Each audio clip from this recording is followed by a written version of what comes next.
রাস্তা দিয়ে হেঁটে যাচ্ছিলেন বাবা তার মেয়ের হাত ধরে। আচমকা এক যুবক দৌড়ে এসে তামিল সিনেমার মতো বাবার হাত থেকে মেয়েকে কেড়ে ছো মেরে এক পলকে হাওয়া হয়ে গেল। রাজধানীর উত্তরার ব্যস্ত সড়কে বাবার সামনে থেকে এভাবেই ছিনিয়ে নেওয়া স্কুল পড়ুয়া মেয়েটিকে অবশেষে উদ্ধার করেছে পুলিশ। আর সেই সঙ্গে ধরা পড়েছে এই চাঞ্চল্যকর অপহরণের মূল হোতা লামিন ইসলাম। ঘটনার ঠিক 9 দিনের মাথায় শুক্রবার দুপুরে গাজীপুরের পুবাইল এলাকা থেকে তাকে গ্রেফতার করা হয়। পুলিশের ভাষ্য অনুযায়ী 19 বছর বয়সী লামিন গাজীপুরের কালীগঞ্জ থানার রায়ের দিয়া উলুখোলা এলাকার বাসিন্দা এবং অপহরণে তার সরাসরি সম্পৃক্ততার প্রমাণ পাওয়া গেছে। একই অভিযানে অপহৃত 14 বছর বয়সী কিশোরীকেও নিরাপদে উদ্ধার করা হয়, যা স্বস্তি ফিরিয়েছে তার পরিবারে। ঘটনার শুরু 22 এপ্রিল দুপুর 2:30টার দিকে। উত্তরা গার্লস স্কুলের 10ম শ্রেণীর শিক্ষার্থী ওই কিশোরী সেদিন পরীক্ষা শেষে বাবার সঙ্গে বাসায় ফিরছিল। উত্তরা পূর্ব থানার সেক্টর 6-এর একটি সড়কে পৌঁছানোর পরই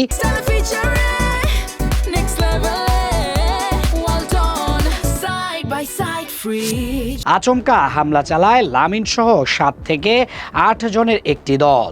প্রত্যক্ষদর্শীদের সামনেই জোরপূর্বক মেয়েটিকে একটি প্রাইভেট কারে তুলে নিয়ে যায় তারা। মামলার সূত্র ধরে তদন্তে নামে পুলিশ ও গোয়েন্দা সংস্থা।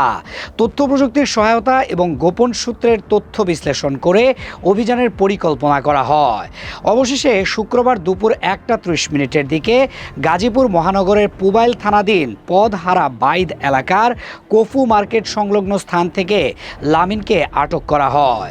পুলিশের কর্মকর্তারা বলছেন এটি পরিকল্পিত অপহরণ ছিল এবং এর পেছনে আরও কয়েকজন জড়িত রয়েছে, যাদের অনেকেই এখনও পলাতক। এছাড়া এই চক্রটি আগে থেকেও এমন অপরাধে জড়িত থাকতে পারে, তাই বিষয়টি আরও গভীরভাবে খতিয়ে দেখা হচ্ছে। এদিকে গ্রেফতারকৃত লামিন ইসলামের বিরুদ্ধে আইনানুগ ব্যবস্থা প্রক্রিয়াধীন রয়েছে এবং তাকে রিমান্ডে নিয়ে জিজ্ঞাসাবাদের প্রস্তুতি চলছে।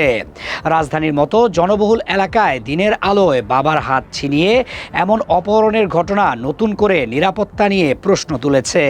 আইনশৃঙ্খলা বাহিনীর দ্রুত পদক্ষেপে ভিকটিমকে উদ্ধার করা সম্ভব হলেও সাধারণ মানুষের মনে একটাই প্রশ্ন ঘুরপাক খাচ্ছে।